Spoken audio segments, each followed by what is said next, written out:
Welcome back to Beyond the Pulse, your go-to podcast where education meets entertainment through the lens of sports science. I am your host, Nikolai, and in every episode we'll dive into the fascinating world of sports psychology, physical and mental health, and the cutting-edge science that's shaping the future of athletes. Today we have a very special guest on Beyond the Pulse. This is our friend and professional athlete, Michal Lusovsky, who's from Czech Republic and is turning heads on and off the court. Michal has reached a career high in singles of 753 in the world and the doubles ranking of 744 in the world. And currently, Michal has just returned from back-to-back finals in Portugal for doubles. And thanks so much for coming. Michal, welcome to the show. Thank you guys for having me here. It's an honor for me to be part of your show and part of your project. So as Nikki said, I'm Michael. I'm from Czech Republic, professional tennis player. I've played for already almost 2 decades right now. I started when I was 6 years old. I remember the start. I mean, first time I got on a court, it was with the Czech president, actually. The Czech president? Yeah, it was cool. Wow. We still have a photo with all of Nice. the kids there. I mean, it was like maybe hundreds of us. Yeah. So that's how I started, because my kindergarten was, and it still is, like there's a project with like little kids that are starting with tennis. And, main reason is because the school is basically like 50 meters from our flat. So Nice. that's how I started, basically. My parents, they didn't have to take care of me. Yeah. So they was like, okay, you can go and play, have fun. But I was like, okay, I mean, I like it, Yeah. So that's how I started, and then it went on. It became a little bit more than just, like a hobby, I would say. And I started becoming friends with one of the, or no, maybe more guys that were there. And I don't know, I went on to the middle school. I was still playing, I would say 2, 3, 4 times a week.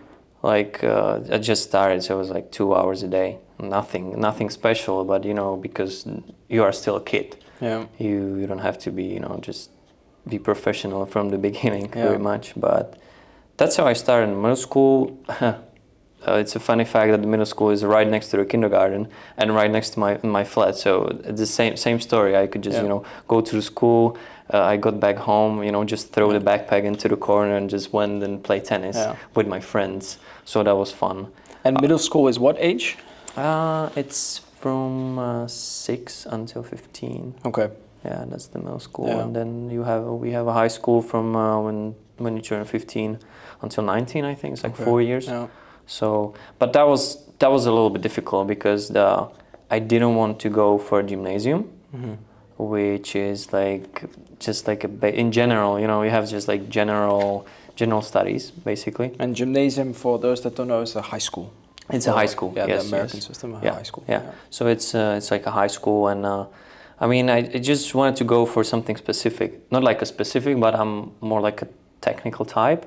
So I went for a civil engineering school, but I was like an hour away, so I would have to go, by train or by bus in the beginnings. You didn't run in the mornings? Not really. No? Not really. That's not where your athletic career began? Maybe sometimes I would bike. Yeah. Just like here in Amsterdam, but Nice. yeah. But there actually things got more professional. Like, when you're 14, 15 and you're doing multiple sports, because I was, I was playing football. I was playing football, tennis, floorball, if someone knows. What's floorball? It's almost like a hockey. Okay. But the ball you have, it's pickleball? Yeah. So it's a ball with holes. Okay. And you basically have sticks that on the head of the stick, it's also like holes. Okay. So it's like a light version of hockey. Okay. So Nice. like a field hockey, Yeah, but a yeah. light version. Yeah. So I was playing that. Less dangerous for sure. Yes. Yeah. Yes. I mean, it hurts. Yeah, it hurts, but And it's less sports hurts in general. Yeah, you know? yeah. So I mean, multiple sports, man. Like our whole family, we are sporty types, you know. So we would play anything. Yeah. So Do you think that contributed to you becoming such a successful athlete, that your parents were also involved in sport? I would say definitely, because my mom used to run, my dad used to play football, so it was like multicultural, I would say, and it definitely helps because like it helps develop all of the not like aspects, but like you need reaction, you need like coordination and everything. That it connects. Yeah. So until you're like 14 or 15, like just play everything. Everything, Yeah, yeah. because it's gonna help you definitely, like develop you as an athlete. Yeah. That's and then okay, you say, all right, I love football, I love tennis, I love golf, whatever. Yeah. Just jump in, and then your actual career starts. Yeah. Because that's where things get professional. Yeah. I mean, you start in high school. It's either if you're in America or in Czech Republic or in Europe in general. You have to start with the individual plan, because I mean, if you want to connect school and after school, it's hard to be professional after you finish. I don't know, let's say 2 or 3 p.m. and then you want to go and play. Yeah, I actually want to come back to this. You mentioned that it's very important for athletes to be playing all sports at a young age, or kids in general. There's really good research on talent development for children at a young age, between the ages of 10 to 14, to play, just like you said, as many sports as possible.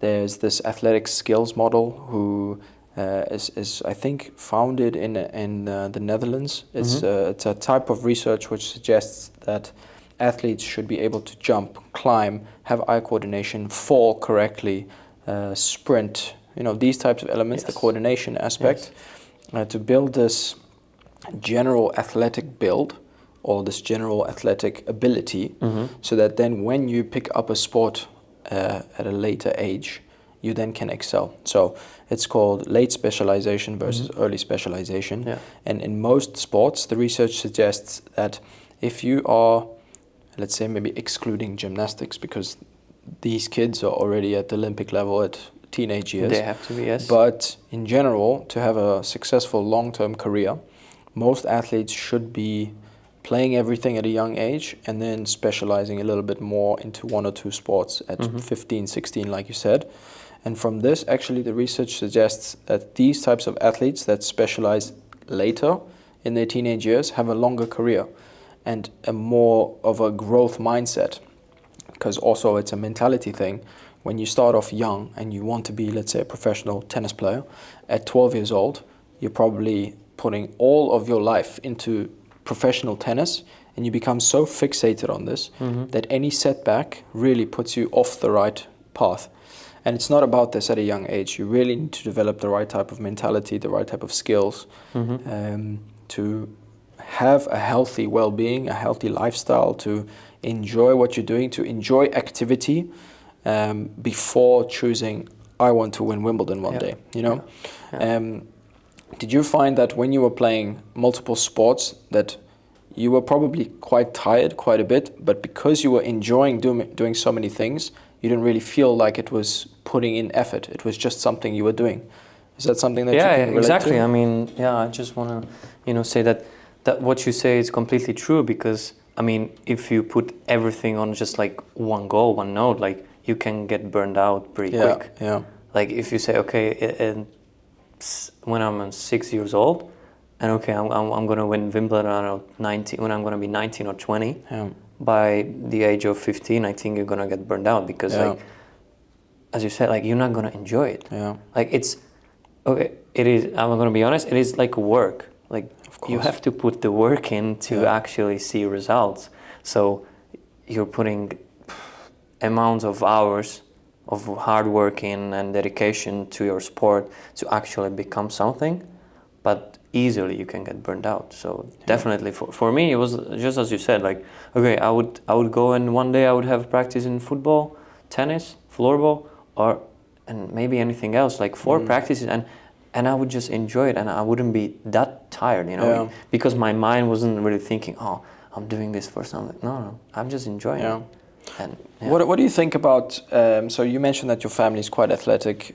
My parents pushed me at a young age to do all sorts of sports, but that also really helped me because in South Africa, where I grew up, in the schools, you have to play one sport at least per term, and we have 4 terms during the calendar year. And so we had swimming and cricket in the one season, then we had also water polo, Yes. and athletics and rugby and hockey and football. And these sports always rotated around the year. So you developed quite a large array of tools to then use the skills of one, apply it to the next. So from cricket, I applied balance to tennis. From rugby, I applied physicality to hockey. From hockey, I learned how to stay low on the tennis court. So from swimming, I got really good endurance. So all these types of different sports were very helpful. But as you mentioned, in Europe, it's not quite the case where you can just do it with your school, but you have to be part of a club, you know? Yeah. So not only do your parents need to facilitate this and encourage it, but then you also need to have the right structure around you. So let's say for athletes or for children who don't have this environment surrounding them, what do you think that they can do about it? Well, from what I remember at my age, when I was at the middle school, like there was an opportunity, you know, to be part of like a hobby clubs or something. And as you said, like we in the school, like when we had a physical education, we would also rotate some sports, like I don't know, handball, all sorts, athletics and everything. But yes, I feel like now it's the actual, how to say, like the actual findings for the sports for the young people. It's hard to find. Like okay, some of the kids are, you know, they lived outside of the city, so all of the parents have to like drive them somewhere, or you know, it's tough to get like I don't know 30 minutes by car or 1 hour sometimes. But definitely there's an option where you, or like options that you can do, even if is it like just go out and play with your friends in the you know, In the suburban street. Yeah, streets, yeah, whatever. Like yeah. that's how you can develop as well. Yeah. That's a great point, actually, because at a young age, the idea is to be active, but that's not the goal, right? The goal is to play sport, perhaps from a parent's perspective and someone who's already an adult. They know that kids can really develop mentally, physically, culturally, you know, with playing sport. This is a great way to then engage with your environment. However, I think it's very useful for everyone to know that when you're a child, the goal is probably to have fun, right? To have fun, to make friends, and sport is such a great way to introduce yourself to many different types of people, to relate to different cultures. It's like a binding, underlying friendship that can exist with anyone, as long as you provide this opportunity to, if you're a parent, to your kids. And for kids, don't be shy to really engage, even if you're not good at something. It's not about being good at a young level. It's about really enjoying what you can do with your body, what you can make out of the friendships. And too many kids are now, I think, shy from putting themselves in vulnerable positions. And I'm not sure how we can overcome this, but I definitely would like to encourage, especially so I'm also coaching some tennis, and the young kids that I have always open up to me like sunflowers, discussing what happened in school. But then as soon as they see a kid on a neighboring court who's from the same school, it's all of a sudden so internal and shy. And if they make a mistake, they look over to see if someone's watching. It's like, I'm not sure where this is coming from, but I really hope that for parents to know, and then for the kids as well, that it's more about having fun, socializing, really being active and exerting yourself. And I think one of the nicest ways, I'm not sure that there's better ways to have good physical and mental development without sports. I'm not sure if that's even possible, to be honest, but... It is not, unless, just imagine that you're a kid and you don't play sports. Maybe if you're, 15, 16 or 17, you're gonna pick up some like gym activities or fitness or something.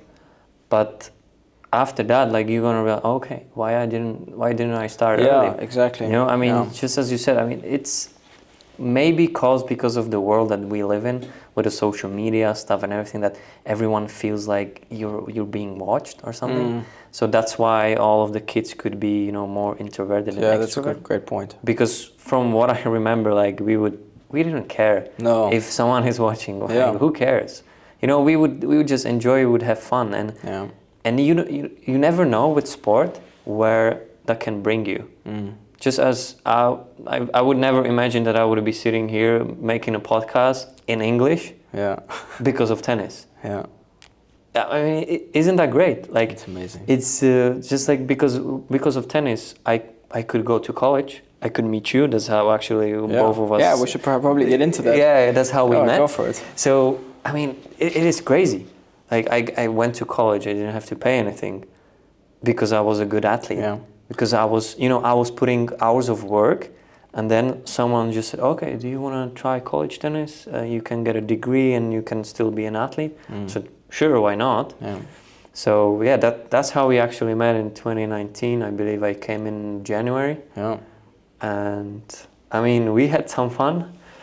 We had some ups and downs. That's what I would say. I remember the time when you were shaving my head because of the freshman initiation. That was crazy. I remember me actually crying over there on the balcony in the Crown Apartments. But I mean, it's a part of it. Like, and again now, like, we're sitting here, and also because of tennis, I made huge connections. Like, because everyone, okay, we are young guys right now, but some of the people that we meet could be like 40, 50 years old. But everyone at some point they're gonna play sport. It's either tennis, football, whatever sort of sport. Sometimes you meet them in the gym, and there comes, you know, opportunities. So. Yeah, and actually I wanted to ask you about your transition period. So you mentioned that in middle school you started to really take it more professional. What does professional mean for you? Yep. And how did you make a decision from actually going professional to rather going the route for degree and student athlete? I remember, I think it was like when I was 14 or 15, because I couldn't keep up with not like with the tempo, but with the times. Like, you know, you would go to school, and after school you could have like an hour and a half practice, and then, you know, football practice. You couldn't connect it. So that's where I said to myself, okay, I want to go with tennis. Not just because it's just a tennis, but like, you know, I was starting to develop some relationship with it, some passion, and because of, like, I had a great coach right from the beginning. Like, because of my main role model, which is Roger Federer, and I remember when I started, I was a little kid, but my coach told me that's why I'm playing the one-hander. In tennis. And I remember I was asking my coach, like, how did we came up with it, or how did you came up? And he said, okay, I just saw you, like, you were practicing, and whenever we would show you something, you could immediately like repeat it or like shadow it. And he was like, okay, his role model was also Roger, and he loved his style and everything. He said, okay, now this is gonna be my project. And that's how we took it, like, you know, right from the beginning. Like, sometimes we would have like a laptop on a court. We would go together to look at his footages from Roger, and then I would go and immediately just repeat it. So that's how we made the technique, and we would study him for hours and hours. I mean, from the beginning, bro, I was struggling. You know, little guy who's playing one-hander.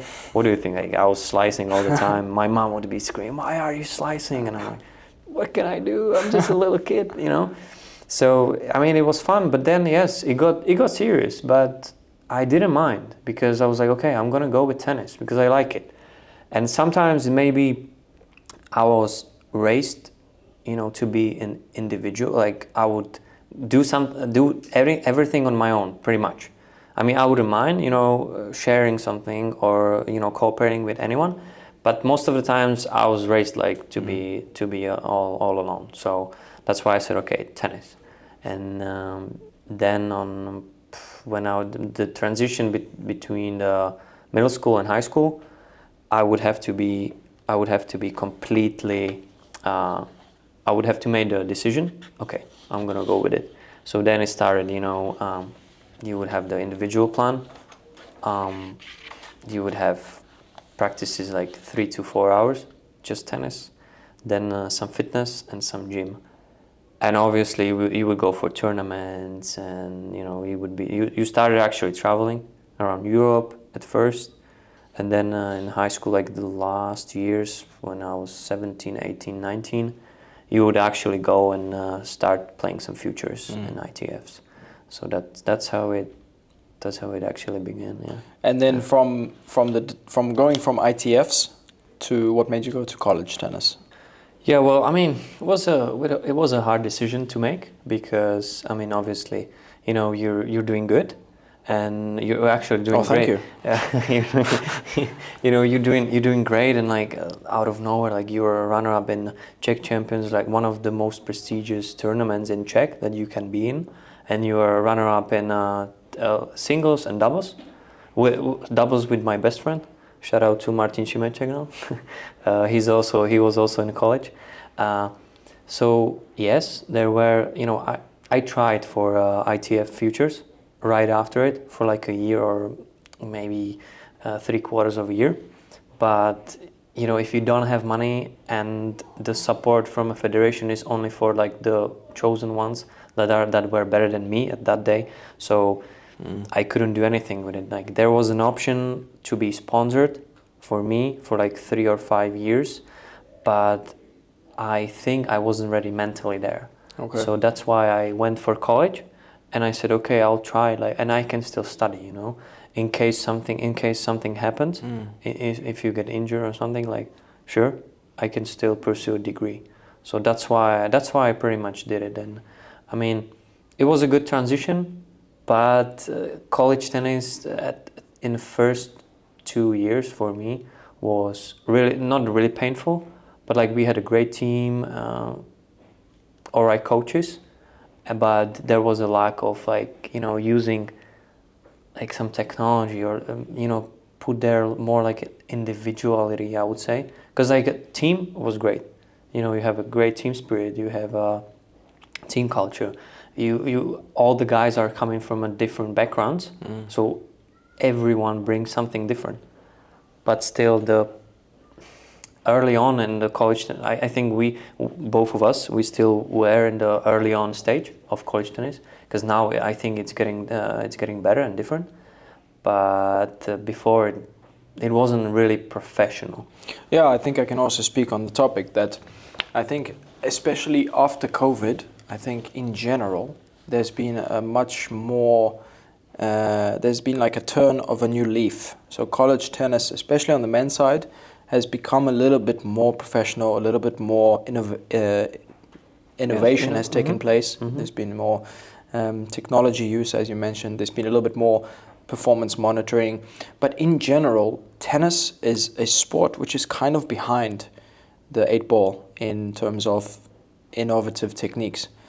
I still believe that there is this lack of heart rate monitoring, distance monitoring, sprint speeds, etc., sprint accelerations, decelerations.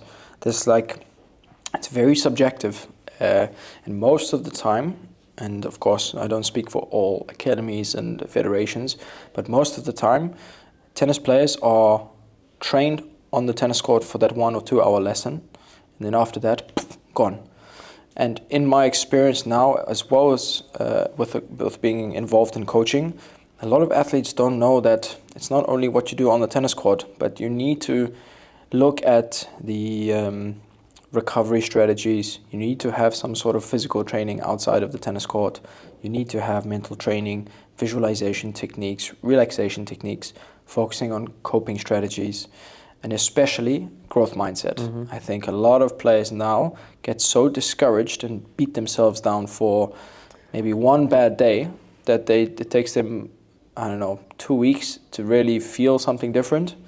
And yeah, so like you mentioned, in college tennis, when we were there at that time in 2019 or so, there was a big feeling of complacency, mediocrity, and nothing really pushing us to seek better and there wasn't this encouragement to really, okay, we are strong as a team, as you mentioned. Everyone has the ability to be really strong, but we're not using the best techniques to improve each player individually, as you mentioned. And it was always the same training, the same type of exercises, and at some point it becomes so repetitive that yes, top players are able to do the basics well, but I think it's the coaching staff, they need to show this interest in why it's important to do this.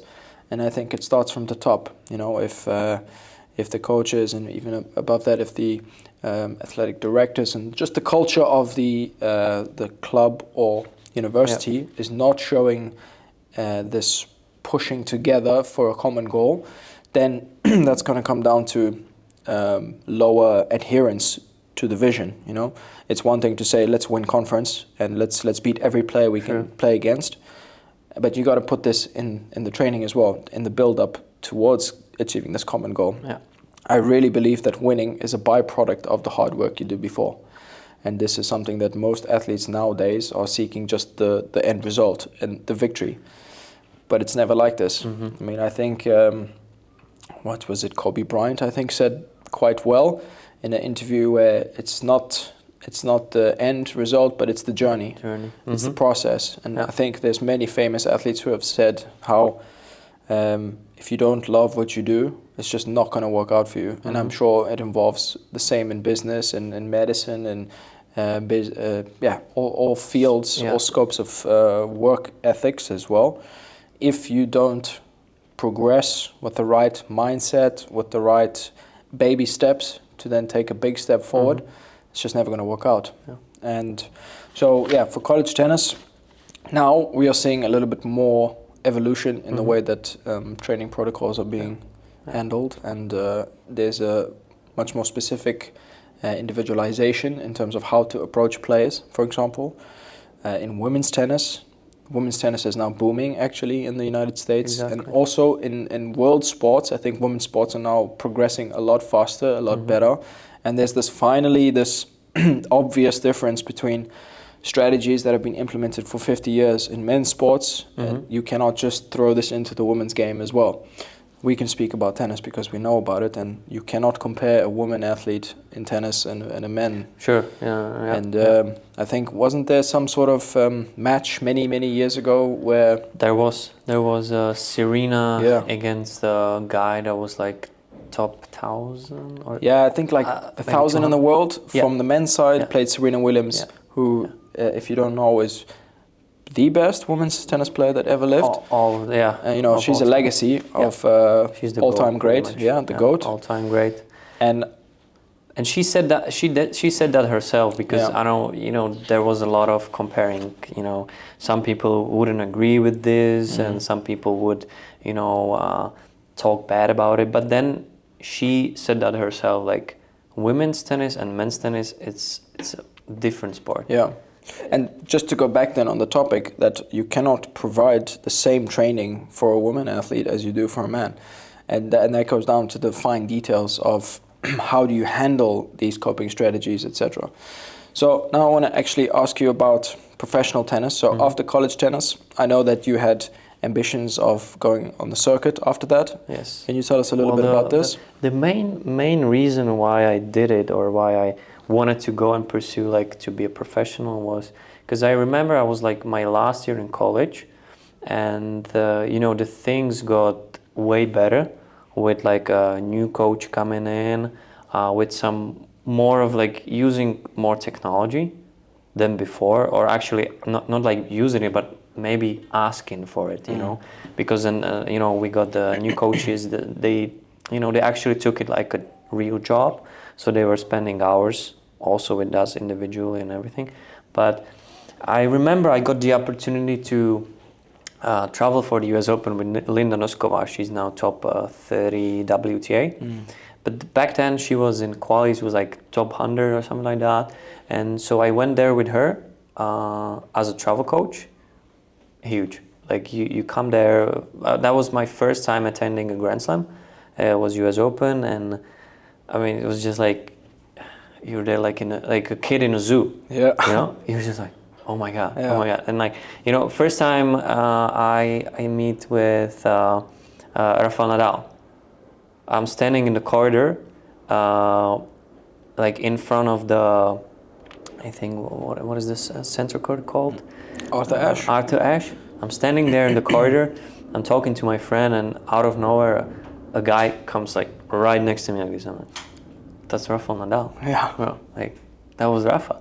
And then I'm watching. You know, I was watching all of the pros practice. Like, okay, I did my job with her, and then all of the rest of the time I would be just watching the pros. I mean, I got to hit with Gabrin Muguruza. Oh, nice. Because like I'm like, you know, laying down my bed, and out of nowhere, like Conchita Martinez, because she was her coach, like she sends me a message on WhatsApp, like, hey, I'm trying to find a sparring partner like lefty.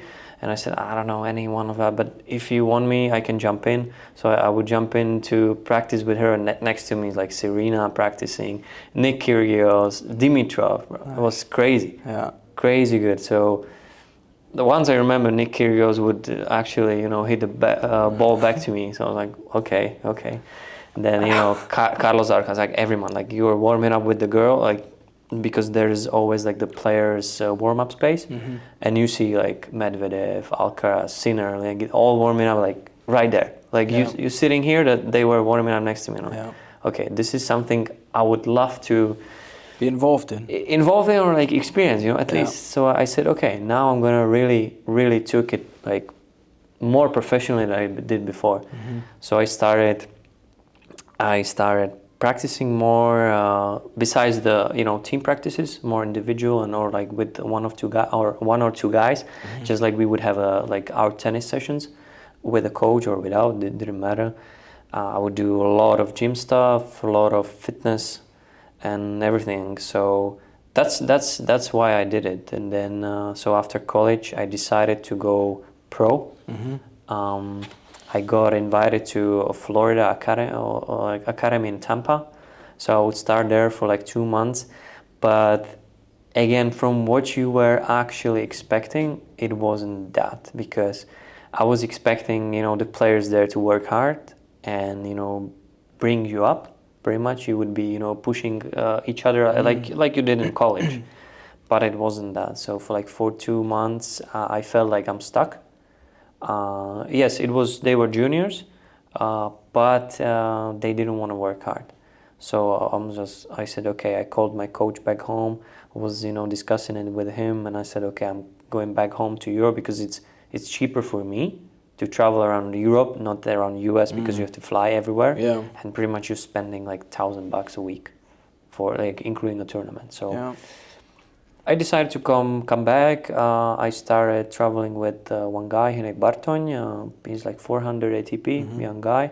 So, and then it all started, like, you know, I got my first ATP point, got some couple doubles points as well.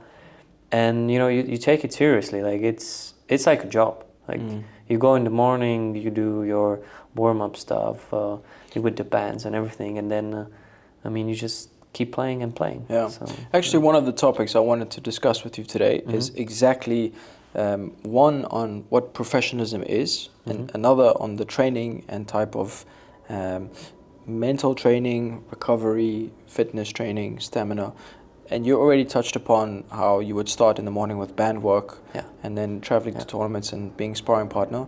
Let's talk about this first. Tell me on a day-to-day kind of basis, what does your training regime look like? And from the experience you've had, how are other top players training? So usually tennis lessons or like tennis session would include 3 to 4 hours a day. Usually for me it was 3, because I was like, okay, I don't need, you know, you're getting more professional, but you don't need that much of an hours on court. It's more off court. So like, you know, at college when I was leaving, I discovered that I have the like hip labrum tear. So my hip is not like in a 100% shape. But if I want to be 100% ready, I have to do the bend works. I have to do like proper warm-ups. So, you know, usually you would spend like a good 45 to hour before the practice.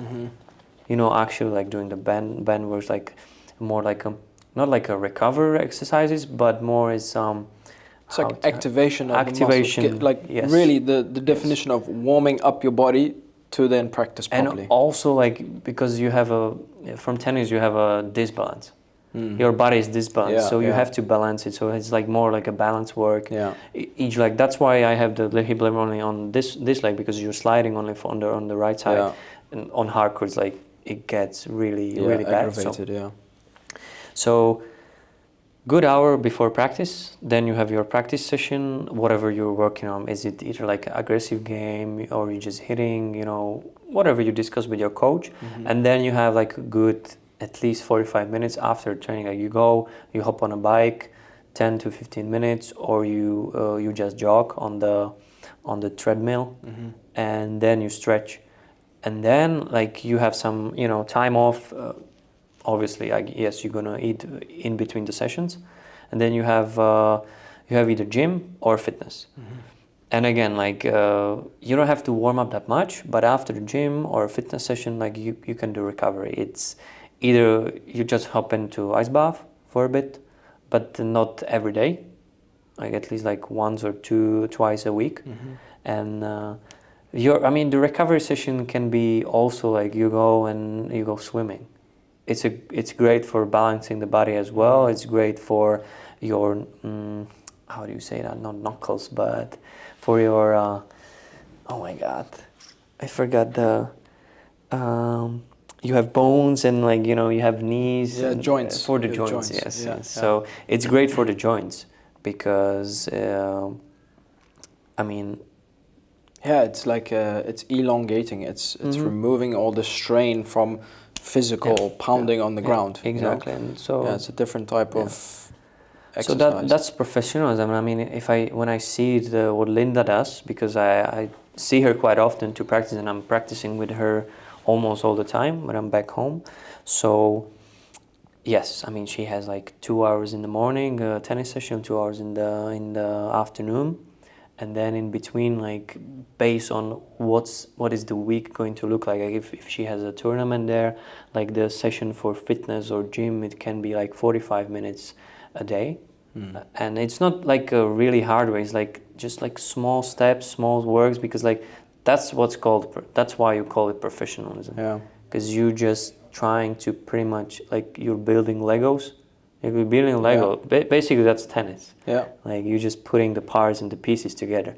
So that the result on the day of your match can be like, okay, I put some pieces together. Now I have cards in my hand, and I can, if something doesn't work, okay, I can rely on the other card. So that's pretty much it. And you mentioned how it was very important to balance your abilities with the warm-up, the training session itself, the gym, the stretching, the recovery, etc. A lot of athletes I find do the warm-up because they have to do the warm-up like this to be done with. But they don't really place an emphasis on the importance of the warm-up. And it takes usually, and for me as a junior as well, it would take me the whole first set of a match to warm up, and then I would play well in the second or third set. And as I got older, I found that it's just as important to be mentally warmed up for the match. And can you touch a little bit about this? So I played recently some summer matches, and I actually went undefeated. Can you believe that? Nice. Thank you. Yeah. Good job. Thanks. But I wasn't physically ready, I think, but I was really mentally there. So I would practice already 3 weeks before, and I remember very strongly, I was on the flight back from Liverpool. I watched Liverpool Manchester City for Jurgen Klopp's final season. And on the flight back, I was so impressed with the level of professionalism and really concentration in the warm-up. And just, everything going on in my life at the time is quite busy, but it's easy to be down on yourself and then stay in a rut. So I thought, okay, I have matches coming up, and perhaps I don't have the time to do exactly as a professional would do with multiple training sessions, gym, recovery, etc. But let's do what I can do, and that's prepare mentally. So I think I started for visualizing in the plane actually as we were taking off. I closed my eyes and I started imagining, okay, I'm serving from the coin toss. Okay, I choose to serve. I'm going down the tee. The first one he responds to my forehand. I hit it cross angle, and the next one I hit it down the line. I approach shot, volley. Yeah. I played 2 games before I lost my concentration in this scenario, in the visualization. And I was really frustrated with myself because can you imagine in a real match, if you lose that first game, you get broken, now all of a sudden you start to panic, and it's not going as you visualized, but I've only visualized for 5 minutes 2 games. And if you stop there, then the whole match after that is likely going to be playing on the back foot or chasing the result. So I did this for 5 to 10 minutes every day. Each day I started at love, 0-0, and worked my way up to the end of the set. And every single match I started off so well that by the time my opponents knew what hit them, it was too late. The first set was done and the second set had just started and I was still fresh. I started to feel the physical effects after the first set, but for sure, because of the momentum I generated and beating my opponent mentally, the second set was more even, but then I found a way. Yeah, so just on the topic of the juniors of today, not really paying attention to the warm-ups, the recovery is very iffy. So some athletes do it, some don't do it properly. As mentioned, they do it just to say that they've done it, but they don't utilize the qualities of what active recovery as well as passive recovery can do, not only to the physical side of your abilities, but also the mental side. And then when we talk about the mental side of training, it's almost absent in today's youth. I think a lot of athletes are focusing primarily on the physical side and not nearly expanding their capacities and their abilities by optimizing the mental strengthening. And just wanted to know from your perspective as a top athlete, as well as you've been working with some players as well as a coach, what kind of things have you been seeing in the tennising world? Yeah, definitely to fill you in, like with some juniors these days, like you don't see that they want to work on the part of like a mental toughness and the visualization. It's like, I don't know, they just want to go there, practice, and that's it. Like, okay, you have a block of like, let's say 2 hours of practice. That's the only thing that you're doing over the day, and then you don't think about tennis. It's like just, I saw some Instagram post with football guys. Like today, football is getting more physical than actual like skills. And you know, the days before, like those guys had actually a relationship with the ball. Yes. Now it's just physicality, and I feel okay. Maybe it's getting more of this in tennis as well, but I think it needs to change a little bit. Like okay.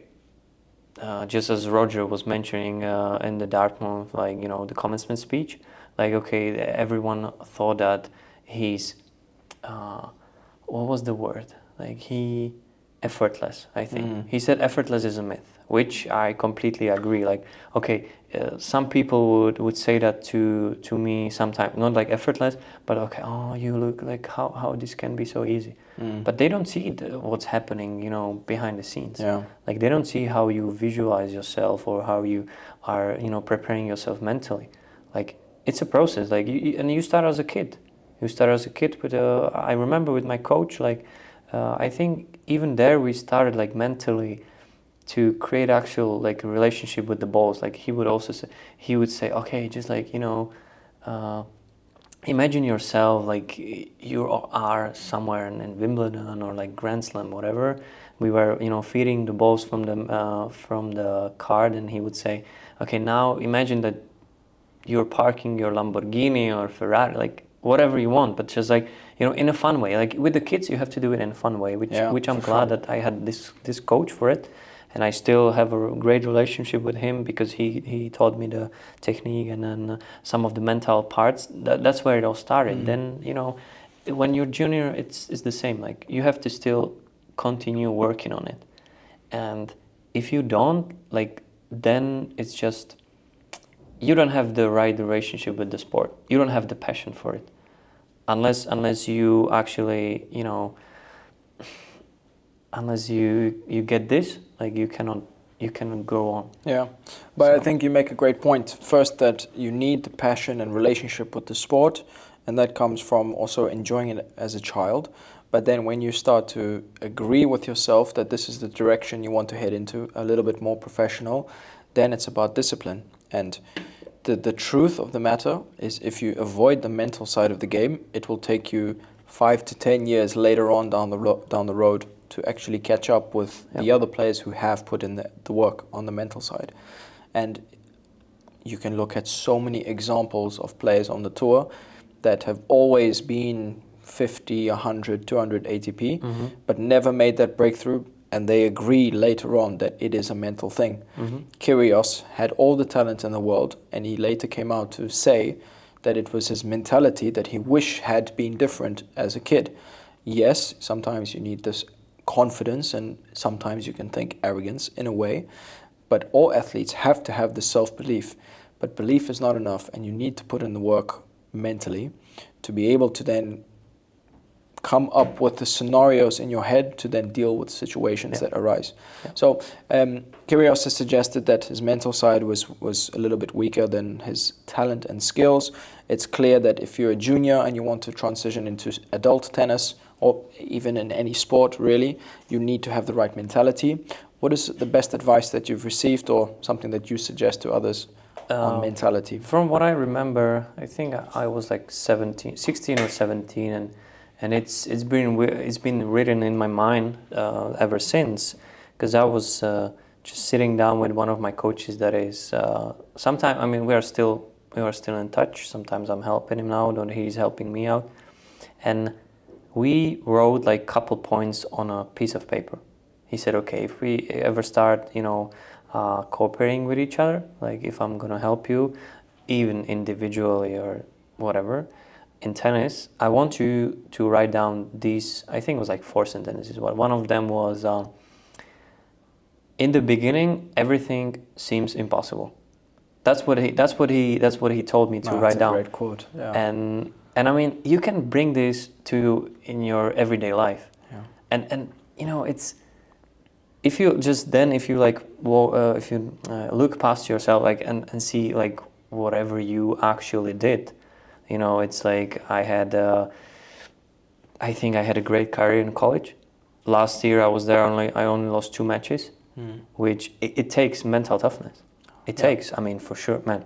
There are ups and there are downs. Like tennis is an individual sport, and you're all alone most of the time. Like some people will call you crazy, like with the stuff you're doing, like extra, but I feel like when they call you crazy and they call you, oh, this is the guy, he's doing this and he's crazy, that's when you actually know that you won. Yeah. Because that's, I mean, okay, they cannot keep up with you, and it's like, okay, we would have, let's say, I don't know, 4 hours of practice, some gym, some fitness, and I'll say, okay, now I'm gonna go, I'll bring the vest with 10 kilos on, and I'm gonna go and hit the track. Yeah. I was like, okay, because I love it, and that's where you create the mental toughness. Like then you actually look back and they said, okay, maybe if I'd known this before, I would be even better before, and that's what it takes. I mean, either someone tells you and you're gonna right away say, okay, that's it, that is what I need, or after your career you're gonna look back and you say, okay, this is what I was, lacking. So That's actually a great segue into one of my next questions, and it relates to how to monitor these types of things. So we've spoken a little bit about the fitness side, fatigue, a bit of mental toughness, and especially some of the training regimes that you've been through and that you've seen top players go through. So I would like to know then, what do you think is the best way to be able to hold yourself accountable for the present, what you're doing, versus what you did, and how do you relate this to what you should be doing to get to the next level? Because we spoke quite a few months ago actually about pulse and a little bit about performance optimization, and one of the things you said to me was, sometimes I have performance plateaus and I just don't know why I'm not getting through it or why I'm not improving when I'm doing everything correct. And so I would like to know, from your perspective, is there any tools or technologies that, and also in college tennis we mentioned that innovation is now on the up. Yeah. What are some of the strategies or tools you've used? Definitely, you have the answer here. But like I know, yeah, we spoke about it like a couple months ago, and I feel like this is something that I was lacking in my career. Maybe some monitoring. It's either because of my, mental part, physical part, also like nutrition part maybe, and also like good sleeping, good recovery, because you would see other teams like maybe football players, they would have the strap around the chest, like just monitor maybe heart rate during the practices, but we didn't have that. So, that is something I would appreciate during my career for sure, because then sometimes in the matches it would happen like, okay, let's say we would play in Houston where the temperatures were around 35 degrees Celsius or maybe more on the sun, and you're playing 3 or 4 hours on the hard surface. It gets pretty warm, and like after the match, like you're okay, but then you actually sit down and you see like, okay, you're exhausted, like you feel dizzy, and you're like, okay, do I have diabetes because I feel like I'm low on blood sugar? Maybe if you would have, like you're saying, it's either you can have like a wrist monitoring, whatever technology would that be, that would actually sense these things. Then your coach would say, oh, okay, this guy is low on sugars, or this guy is, I don't know, is exhausted, is burned out during the practices, during our fitness sessions. Yeah. Then I think the outcome would be, or like the success in your future matches would be even better. Yeah. Or even like future matches, even with your future mentality, with your like overall you growing up and you keeping up with your goals in the future would be even better. And I didn't have that, so that would be one thing. I think look, what we're trying to achieve at Pulse is definitely look at these areas that you mentioned, especially nutrition, the sleep, the mood, the mental health, the well-being, the training, and I think a lot of players, a lot of different sports as well, are already using wearables, but it's only one little element of performance and well-being, and you cannot perform well if you are, as a human, not doing well in other areas of your life. And sometimes access to these types of people to help you is impossible. Yeah. Unless you're at a top football club where all the resources in the world exist, it's just not possible to have someone overlooking these areas for you. And even so, I still believe that even at these high performance facilities and academies and clubs, there's still this lack of integration of how the physical is really impacting the nutrition or the sleep, and then vice versa, how these elements of well-being are impacting performance on a physical scale. So what we've wanted to do, and we are continuously evolving in our approach, is to look at kind of what we call dose-response profiling. So each athlete has their own app, and the mechanism is that you fill in sports psychology screening questionnaires, and this is triggered based on what the wearables are suggesting based on practice. So, for example, you play a 3 or 4 hour match in Houston, your wearable is telling you that you did this much exercise. It gets a physicality exertion out of you, and then we look at, okay, how does this exactly interact within your life outside of the sport? Is your sleep being poor? Is your sleep affected by this 4 hour match, or does it improve? And so these little elements then can be monitored on a long-term scale, so you have a history of how you react and deal with stresses, and in this case the 4 hour match. And you can think of a stress as an adaptation. So if a human encounters stress or adversity, most successful people have had this in their life, and it's how they respond to it that they become successful. And so what we wanted to do is make each variable in life a metric that we can monitor, and then look at how the response to the athlete, what the response of the athlete is based on this dosage of stressor, so the type of stressor and the amount of stress exerted. And so with this way now, we can kind of redefine the way that athlete monitoring is done to assist the coaches in seeing the athlete is struggling with this amount of training because of nutrition and sleep, or perhaps the sleep is at a detriment because of the amount of training, Yeah. etc., etc. So now we're looking at a very more personalized way of showing the coaches how best to maximize the specific needs of the athlete. And then we also want to empower the athlete to have this accountability. So if they see that something's not going well, to give them the tools to then fix it. Like you said, if you have a performance plateau, if I have terrible sleep, I don't know why, and it's likely if I don't have the resources, I'm not going out of my way to figure it out. It's very difficult to do so unless you get a specialist in. But this is now your personal specialist on your mobile app. You have to be like a mirror image with it and be completely honest with yourself as well as then the results that you get from it.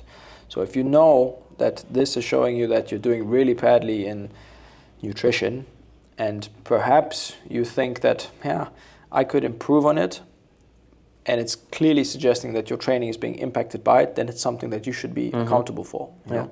So it's a nice way to kind of reflect on yourself as you were, as you are, and perhaps what you intend to be. And this feedback loop of reflection, goal setting, growth mindset, as we already mentioned, is something I think lacks in today's age still, especially at a junior level and especially at this transition period. And even so, if at the top level, and you don't have 5 scientists around you working around the clock, you know. And even so, when you have these 5 scientists around the clock, they still need to be in complete alignment to then provide you with the right recommendation. And you're a coach, I'm a coach, all coaches know, most of the time you say something and hope that one of the 5 things is best suited for your student, you know. This works for teachers as well, this works for employees, businesses, everyone. You give a recommendation to someone hoping that that might be the right advice, but you never know. This is a way to see if it is.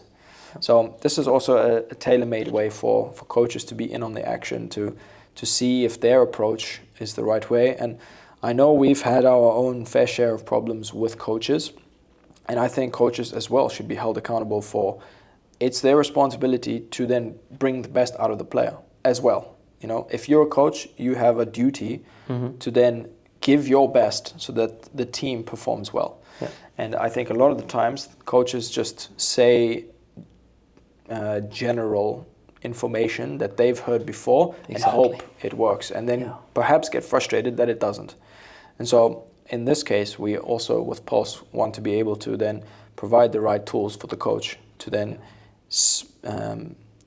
outline the specifics for that athlete that they have. I mean, just to to give you another point about this, I think this is a great tool for coaches, because from my perspective as a coach as well, because I'm coaching sometimes, and helping out.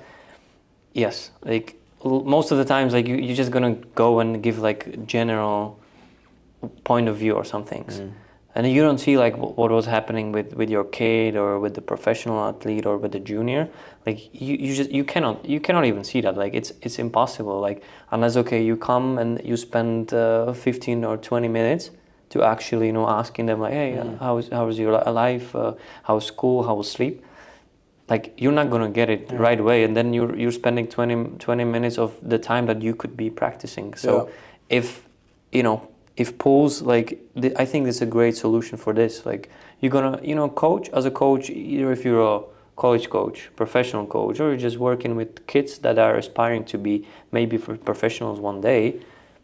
I think this is a great tool to be informed as a coach. And just to mention on that point, you said you would spend 15 to 20 minutes. And that's just discovering if there is an issue. Exactly. If there isn't, then you're wasting 15, 20 minutes when the kid is clearly frustrated at this line of questioning and he wants to train. Or, also a lot of the time, professional athletes are quite reserved in admitting when something's not quite right. Especially in football, there's a risk that if you're not recovered, then the coach doesn't play you the next match. So these types of elements are still in the forefront of why injuries occur. So sometimes it's very difficult for tennis players, particularly as you mentioned, it's very individual. So you do usually rely particularly on yourself. And when you let in a team member, it takes a while to encourage this bond. But with a tool like Pulse, this already links you up and provides this integration of each other's company at a much quicker level. Yeah.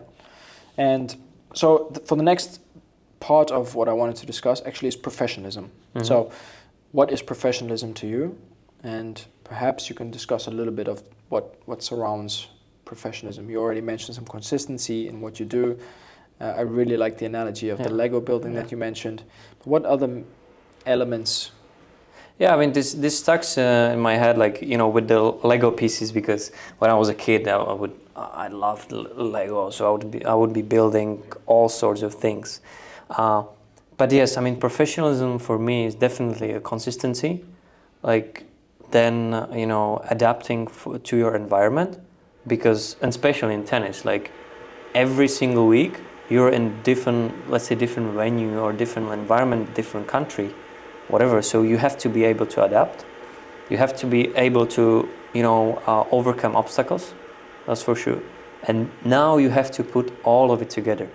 So yes, you either have cards or you have pieces of Lego that you're building together to actually be ready for your goals. I mean, in tennis, it's quite hard because to keep the consistency every single week, you know, because pretty much you're losing every single time. You know, 50% of the points of a professional athlete, even the top ones, you lose all like 50% of the points. But the good thing is, even if you lose 1 week, you still have a fresh start next week. So let's say you're traveling around the world, every single week you have a fresh start. But if you're happy with your performance, or if you play just as you wish for like maybe 3 times a year, you're gonna be very, very happy about yourself, or very happy about the work that you put in. Yeah, so I completely agree with you that tennis is very much an up and down sport. You do, in fact, win only about 50% of all points that you play. And like you said, you can go from one day playing amazing tennis to the next day not. And it takes its toll on you physically, mentally, and emotionally as well when you're traveling from tournament to tournament. But I want to know, is there some challenges that you faced in your athletic career as a junior, perhaps in college, or maybe now as a professional as well? Oh yeah, sure. I mean, as a tennis player, as an individual, like you are, and if you want to be a professional, like obviously, like in the practices, in the matches, like you're not really, uh, how to say, you're not satisfied. Sometimes you're not satisfied at all, like with how the practice looked or something. But even though you have to be, you have to be. So like the thing is, you have to go on every single time, because it's a mental part. Like it's about mentality, keeping the positivity, and you know, trying again and again, and just take a little piece of every single practice, every single match. You're facing challenges almost every single week, every single day. Like you're alone. What are some of these challenges? Like, Some of these challenges are like, you don't, first of all, like you don't see your family at all. That's, if you're someone who comes from like a big family like me, I don't see them at all. Like maybe if I see my sister or my grandparents like 4 times a year, like I'm really glad for that. And you know, with college it was even harder, and then with the professional tennis, like it's even harder because like you're actually at home but you're not, you know. So that's like a first challenge. But then, okay, if you open up about it more with them, and you start telling them about you know, about the process and about everything, like, because sometimes you're doubting yourself that they actually like you, but obviously like they love you because it's your family. But you as an individual, like keeping the positivity is really hard, so you're throwing everything on yourself sometimes, and then you're facing mental challenges, like, I don't know, sometimes it can be injury, small injuries, big injuries. Like that's like the worst mental challenge, I would say, because if you're injured and you're trying to go back, then you keep asking yourself, oh, okay, what would happen if I, you know, would be paying more attention to this or to that detail, and then you start doubting yourself, even though you really cannot. Like, okay, you got injured, now it's time to, you know, put the pieces back together and start grinding again, start hard working again, paying more attention to the mental part, to the visualization, everything together. So, I mean, there were tough times for sure in college, in professional tennis, and overall in tennis. Like for me, definitely the family part, and definitely sometimes you have some relationships with the girls, so that can add more things to be dealing with because you're trying to focus on tennis, but your partner doesn't allow you that. So I've heard a lot of things from many players how it's quite difficult to balance life outside of sport, and then trying to combine sport with life is quite difficult. And many athletes I've spoken with, and myself as well, have had this difficulty with family and perhaps not receiving the support you wish you were receiving, or losing contact in a way, or seeing them as little as you do. I think the most important thing to try and see from this is that it's important to be vulnerable with those you love, you know, and this is also why Pulse is looking into finding the relationships around you in the environment that you can benefit from. So that's why we also want to impact this, sorry, not impact, but integrate the coach and the athlete together to build this bond of trust and relationship, so that there's no hidden agenda. It's an open communication about missing family. Coaches understand this perfectly as well. They're with you a lot of the time, and they also probably don't get to see their family, especially if you're at an elite level. And at a junior level, perhaps family is not the thing that is absent from their life, but perhaps something more along the lines of sacrificing friends, seeing friends, or especially as a teenager, going out or not. And then when you get older, it's more along the lines of the mental challenges from not performing as well as you want, this self perception of not being good enough, perhaps being um, distracted by things going on in the world that shouldn't be concerning you. And then to top it off, the injuries. And you mentioned already that you've had a torn labrum before. Can you guide us through the process of how you came back from that injury, and if you've had any other ones? Yes, I've had this one. Luckily, I didn't have to undergo the surgery, and I didn't want to because once you actually touch your body with a surgery, like uh, there's a chance like you're not gonna come back in 100%, or in your best shape, even though if you're trying, like it can still can get back. So what I've done was just like I undergo some just injection of like a plasma, which just help recovery better and help strengthen it a little bit. Um, but then for sure, a lot of work outside of the tennis court. That's like that is the main part, and then it's it's all about the mentality and the mindset. So I would have to switch myself from like not doubting, but more of like, okay, something happened. Yes, it's not like I have to end my career, but I have to do these things to help it out so I can get faster on the court. I can, my stamina can go even better, or I can last on the court without, feeling like pain or something. Because sometimes, yes, you will go off the court and uh, you are in the match, you're stressed, like your body is like adrenaline, and that helps as well. But then after you come off the court, like you're relaxed, and now you're starting to feel it. I heard a great quote about this actually, that first of all, it's involved in research, that former Olympians were asked questions on how they dealt with adversity in their life, and then the gold medals they won. But also, I saw this quote somewhere which was saying um, the athlete gods, or the sports gods, always throw obstacles at you to see how you react. And if you react in the best way in your interest to then improve and build from it, that's what's going to get you to the top or progress. And those that give up are the ones that wither away or fall out. And that's the way from distinguishing who's going to make it versus who's going to stay mediocre, if you will. Exactly. I mean, yes, just to fill you in, um, the thing is like I was lucky because I mean I was always pushing myself to my limits, or at least that's how I feel. Because once we had like a off-season camp, and I would have both of my Achilles heels inflamed, But the whole week, I would just go through it. Like my coach would just come in every single day. He would give me like painkillers and said, "Okay, you're gonna be ready."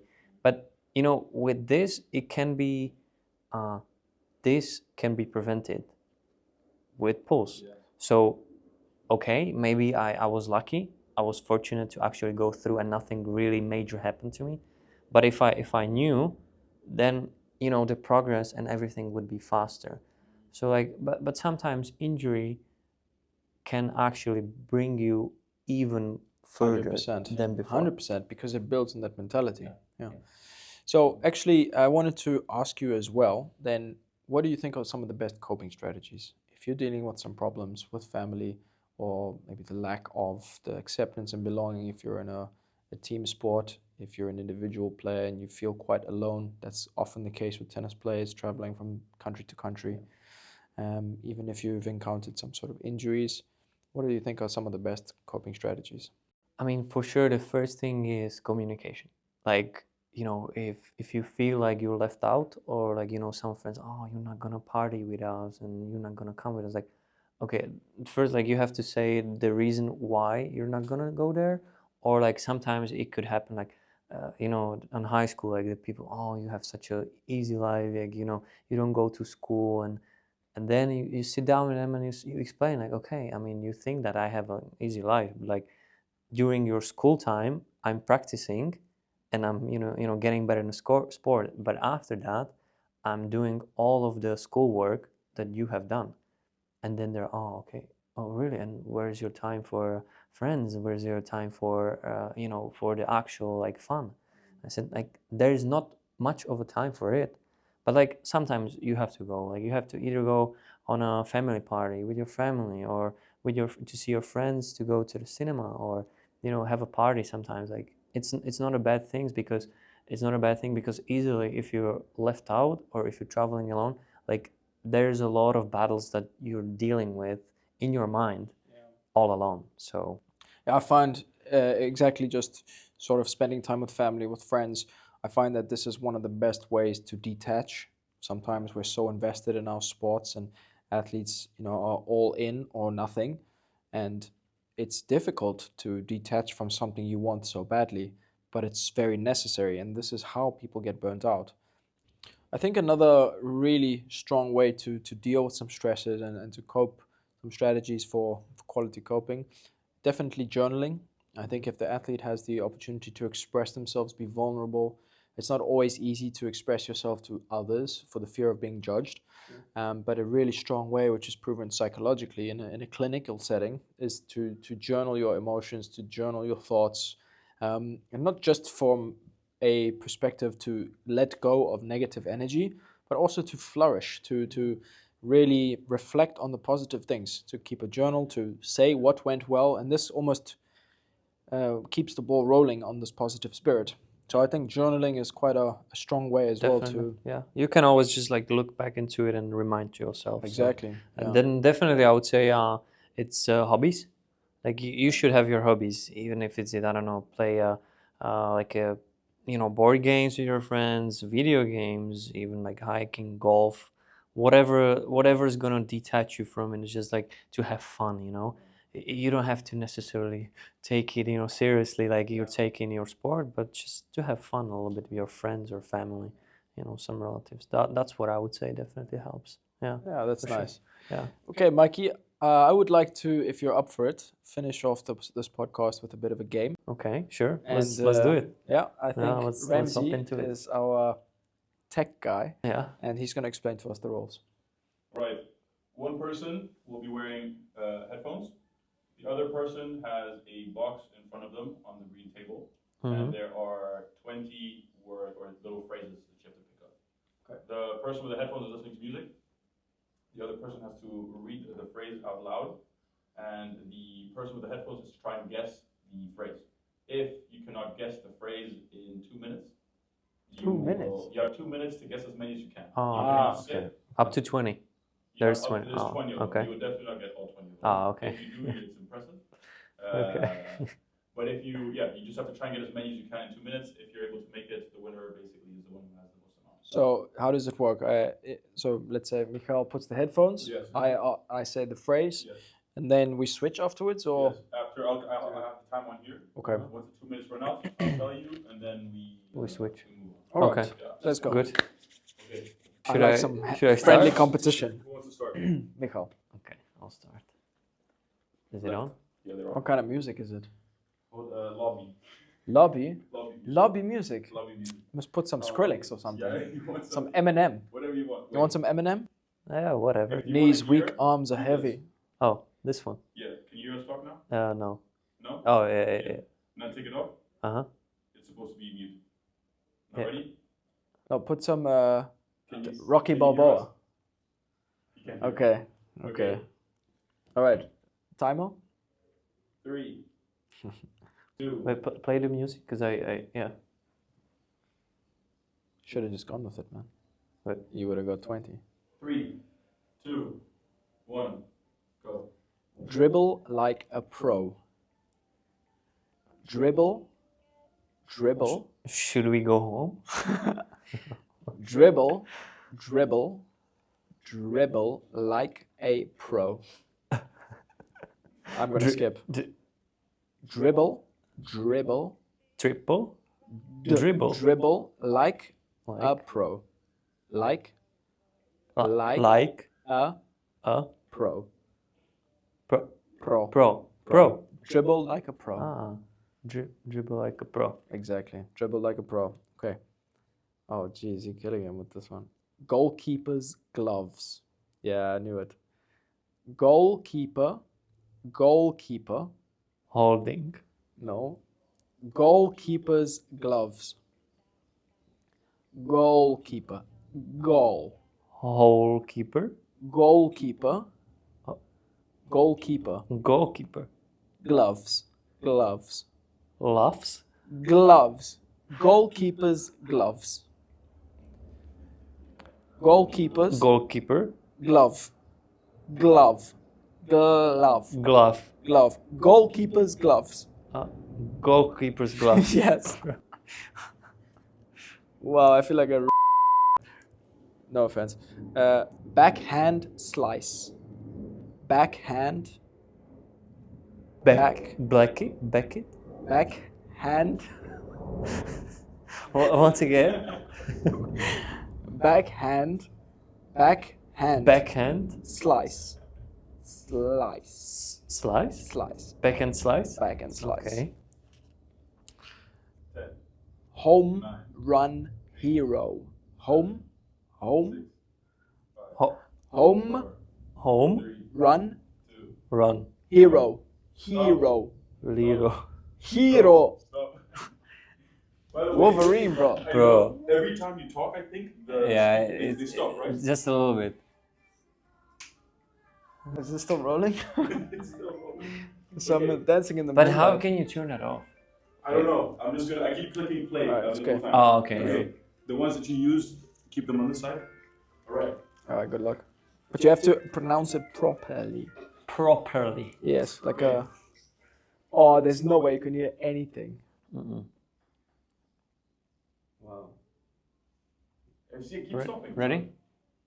3, 2, 1, go. Marathon madness.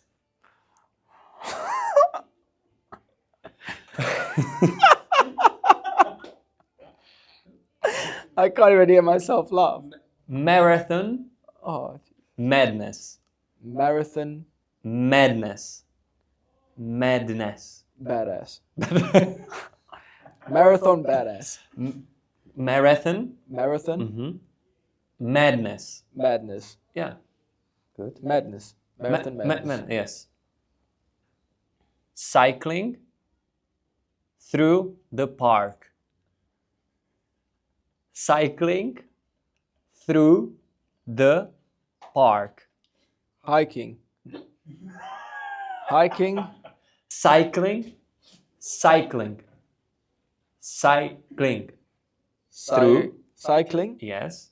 Through. You. Through. Through. Through. Through.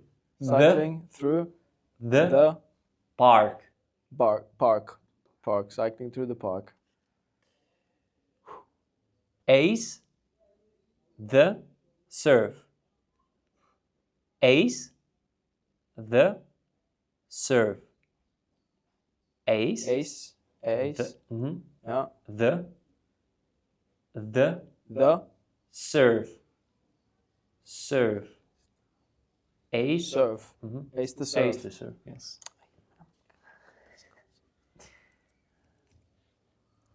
Olympic gold medal. What are you saying, man? Ol- Olympic. Well, Mikey, I think it's quite clear that you won that round, but I think we should play some tennis sometime. I mean, we should definitely. We have a bit of a rematch. You know? Yeah, I'm a very competitive I know. guy, so I remember. yeah. We actually played doubles together the first year, I think. We did play, I think, a second match together. Yeah, okay. We must perhaps warning to all ATP and ITF players. We're coming for you. We're coming for you. We're gonna come. Yeah. January 2025. Yeah. Cheers. Our vengeance will come. There you go. Cheers. Okay. Well, I think that's gonna end off today's podcast. Michal, thanks so much for coming. We really appreciate your time and your effort to get here. For those that don't know, it took Mikey a lot of effort to get here last night. Definitely. Actually, early hours of the morning. So thank you for being with us today. It was my pleasure. And, if there's anything you would like to direct our audience to some of your socials. Sure, yeah. I mean, first of all, I would like to thank you for having me here. It was an honor to speak with you about all your project and everything. And I would just to say if you guys can support me a little bit on my Instagram. It's Michal _Lusovsky. If you can support me there on my journey. Yeah, we'll plug it in the credentials for sure. Yeah. That would be great. Yeah. Okay. And let's make sure to come out and support Michal at his next tournaments. He'll keep us posted on his Instagram, as he said. And for the rest of Beyond the Pulse, thank you so much for joining us again this time. And please stay tuned. Follow us on your preferred platforms. And we will be coming out soon with a new video with another professional athlete. Thank you. Take care. Bye-bye. Bye-bye.